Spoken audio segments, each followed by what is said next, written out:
have come from somewhere else, but this is where we found ourselves. Welcome to the local show. People you work with, people you know. Welcome to a special edition of the local show here on GrassRoots Community Network. Our season opener and winter kickoff. I'm Erik, Skarvan, your host, and so happy to be here back after a long off season, guys. Hope you guys had a great fall and off season. We want to welcome our Facebook and YouTube audience to the show. I'm so happy to have a return guest.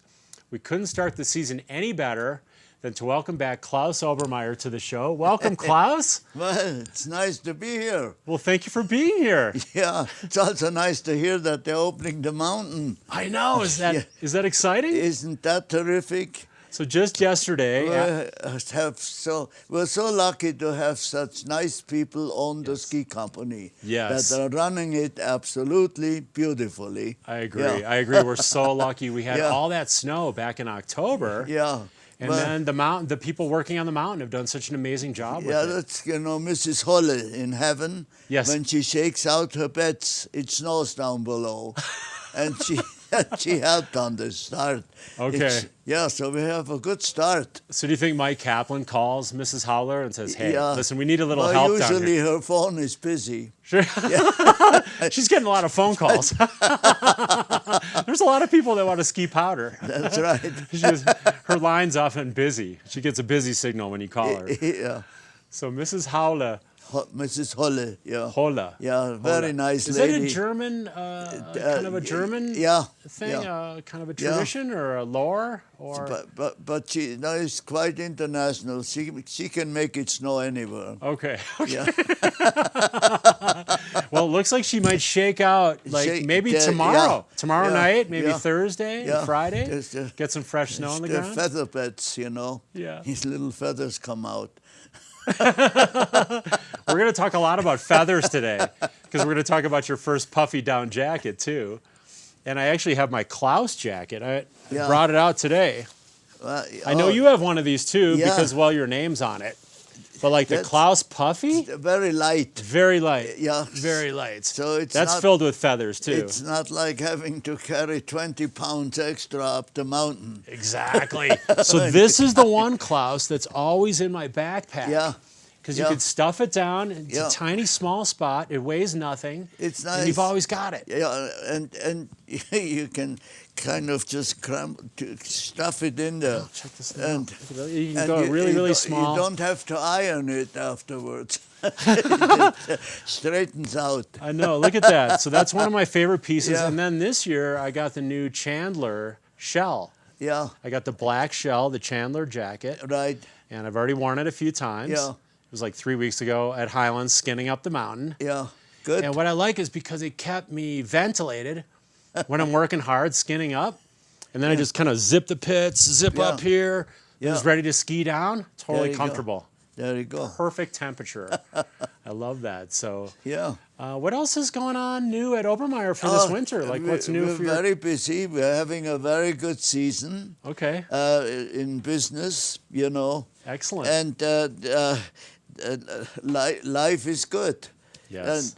And the deer come to our ranch, they come right to the glass windows. Really? Look in, So you have to be careful and see what they're doing. But you got to make sure you got your clothes on and stuff like that. Very tame and just very sweet and very, very nice.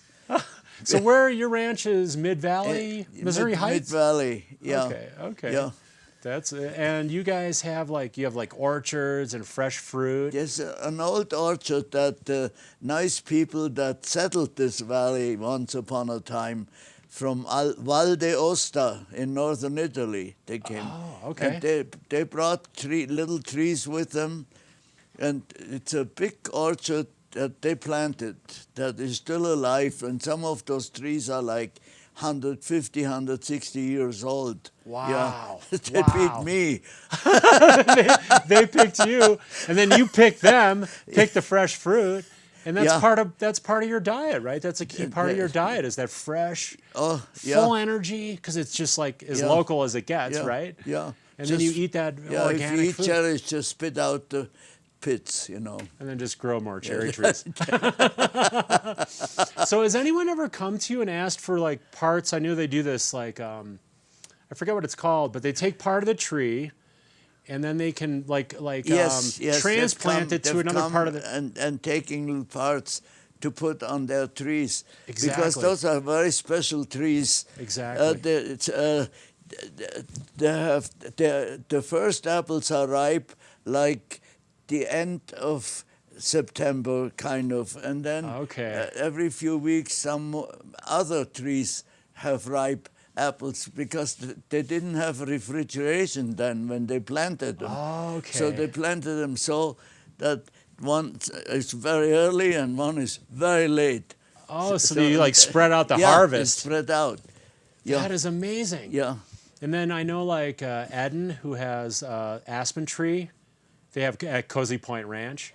I know that they're seeking like local trees, and maybe you guys could like partner up. It's called the Farm Collaborative now. Yeah. But it used to be called Aspen Tree. Okay. And it's Eden Vardy. He runs that at Cozy Point. Yeah. And I know they're planting an orchard and a lot of trees and vegetables and things like that. Yeah. And maybe they could splice in some of your trees into their Yeah, orchard. they did some, which is a nice thing to keep those kinds of apples and pears and cherries alive, you know, and plums also. Exactly. Yeah. And more people can enjoy them. Yeah.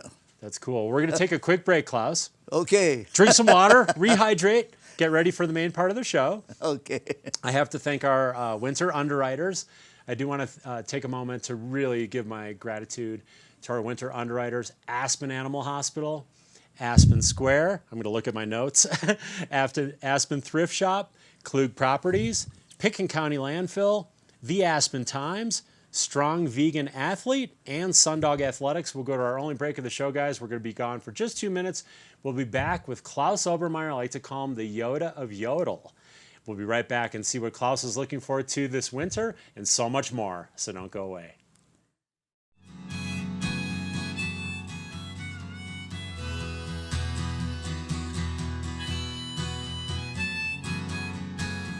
Aspen Times, telling the stories that matter since 1881, is committed to local prep sports, arts, and entertainment coverage.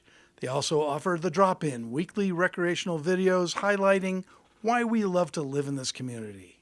The Aspen Times at local newsstands, aspentimes.com, Facebook, and Instagram. Aspen Animal Hospital offers state-of-the-art services, including non-pharmaceutical options, acupuncture, exotic pet care, and companion care preventative plans. For more information on veterinary services and their foundation, which helps those in need, call 925-2611 or aspenanimalhospital.com. I'm so passionate about this community. I absolutely love living here and raising my family here. It gives me a lot of pride to share this with my friends and my clients and help them achieve their dreams of owning an Aspen snowmass and enjoying this incredible lifestyle.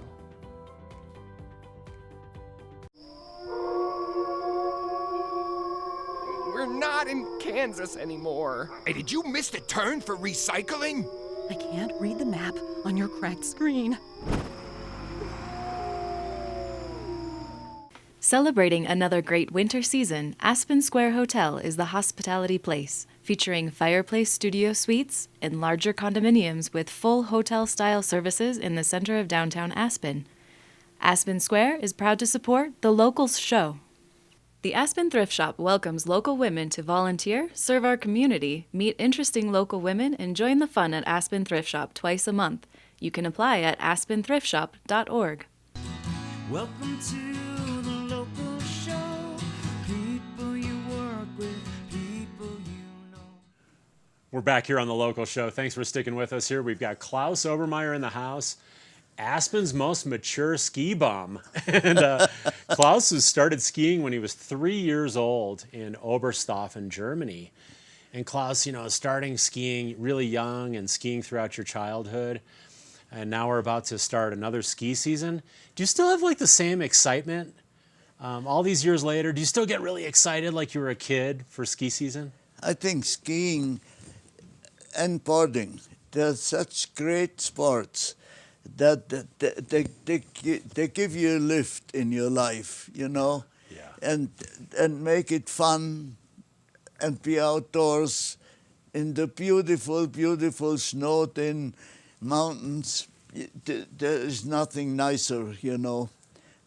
Yes, you still appreciate that. Oh yeah, your whole life. You appreciate the view. You appreciate the speed. You appreciate when you jump the 0 G's that you get, you know. Yes. So when you get to the bottom, you have a smile on your face. So it's got all those different sensations and feelings and fabulous. Excitement. Yeah. And you still get excited when it snows outside, you know, thinking about skiing the next day. See a black-tailed weasel running across, you know. You Yes. don't want to ski into it. Right? No. They bite. We don't want to hurt. We don't want to hurt any animals. We just want to admire them. You know, we saw the snowshoe hare, the big rabbit with the big Aren't feet. they nice? Yeah. Yes, I saw some tracks yesterday. Yeah. So I snowshoed up Aspen Mountain yesterday, and I went back on the ridge, and I saw these animal tracks everywhere. Just only animal tracks, no people. Yeah. And it was really peaceful and beautiful. And let's kind of forward through a little bit more in time. When you landed in the United States, you were 27 years old, and about a year later, you landed in Aspen. Yes. And you were a ski instructor. Yeah. And is there a story that comes to mind, like of maybe a really fun ski lesson or a really rewarding experience? Yeah, you know, I've been an airline technician in Germany. That's why Germany lost the war. Because you left, and you were a rocket scientist. When I got here, they didn't need anybody because they stopped building airplanes, kind of, or the bombers that they did and fighters. Okay. So then I called my friend Friedel Pfeiffer. He had the ski school in Sun Valley, Idaho. Okay. And I said, can you use a ski instructor? He said, yes, Klaus, come on out. And so in the fall, I went to Sun Valley, and I said, where do I find Friedel Pfeiffer? He said, well, Aspen. I said, so I went into the Aspen Chalet, and I said, I want to talk to Friedel Pfeiffer. He said, no, it's Aspen. There's a new ski resort they're doing that's 800 miles from here.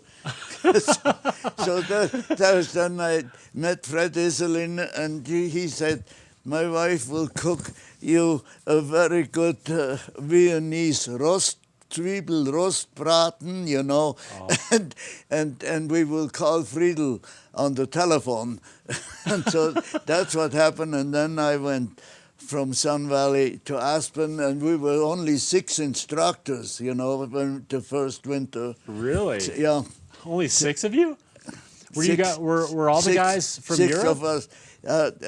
Yeah, and no, one woman, Ellie Islin, she was terrific. Okay. Yeah, she was also a very good cook, I found out. Okay.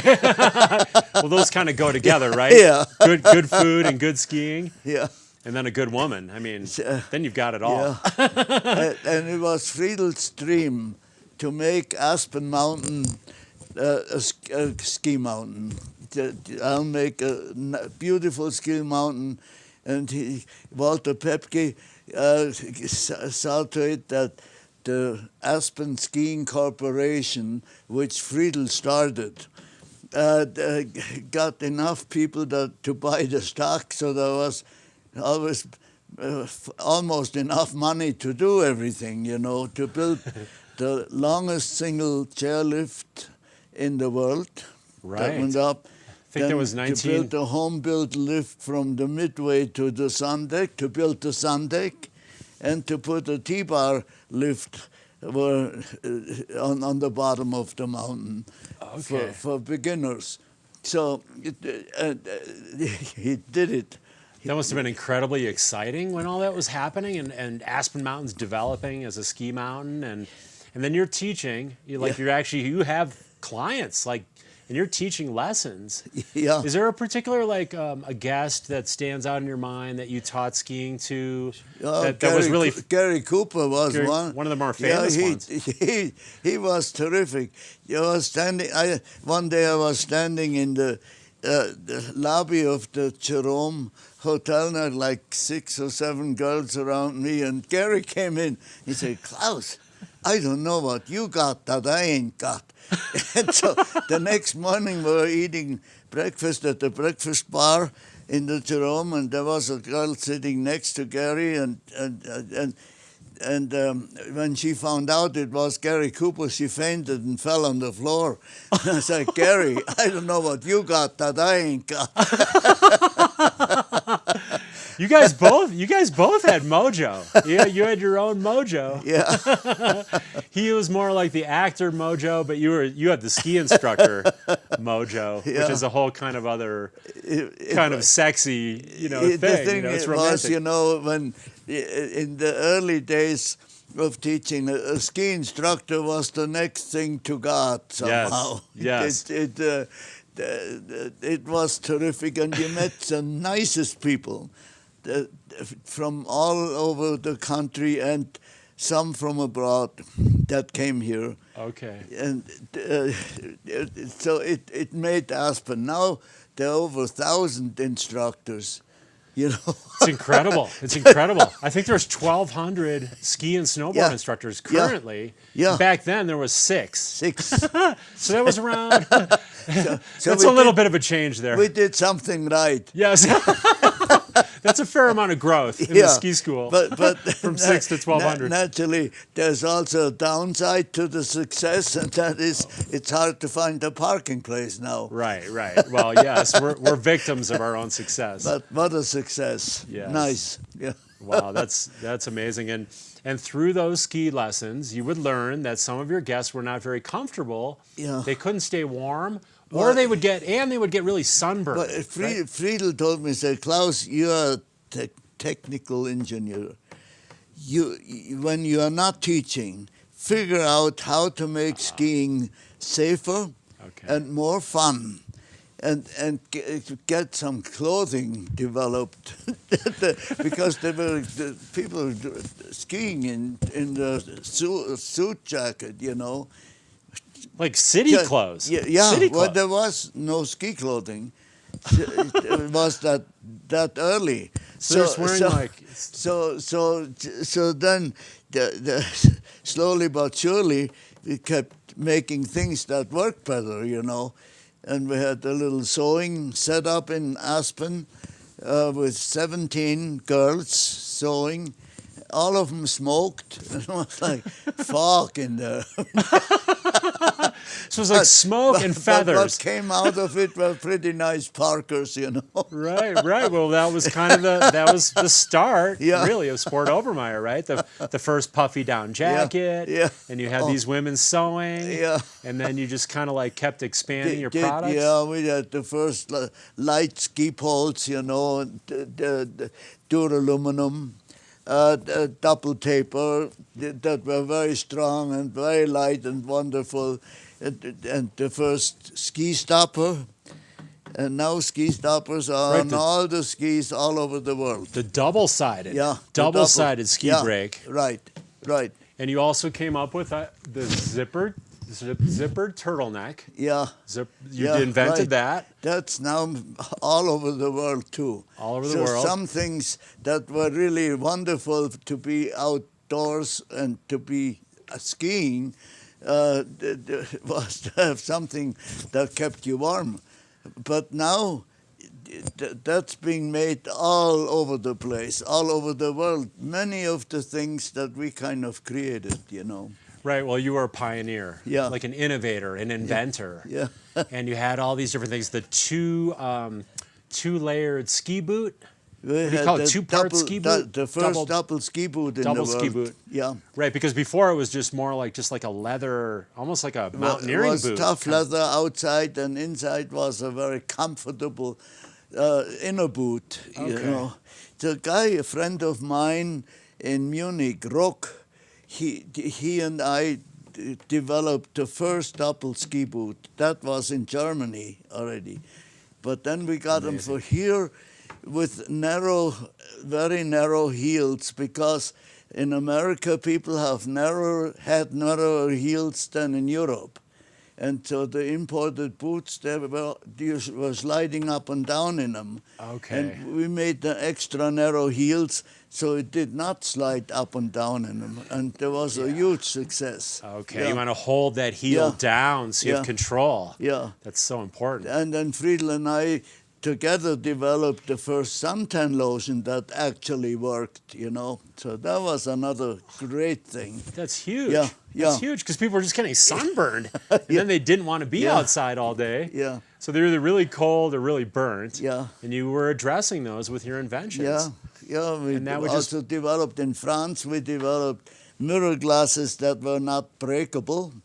And they kept 98% of the bad rays out. When people got night blind, being out in the snow that reflected so much light, you know. Yeah. Wow. So, I mean, just a whole list. It was a lot of fun. It was a lot of fun, and what Friedel asked me to do worked. So it was really you and Friedel kind of almost a team. Yeah. Like you two would team up on a lot of these ideas. He should be the president of the company. Right? He was a great human being. Well, let's kind of fast forward to kind of modern times. Yeah. And one of the things we've always talked about in the show is some of the keys to your good health and your longevity and swimming every day. Yeah. Can you talk about like the importance of swimming in your life? Well, I do like half a mile a day, and that gets me in 1 year enough miles that I will end up in Denver. And then the next year I swim back. You always want to swim back to Aspen. Yeah. There's a lot of motivation to swim back. So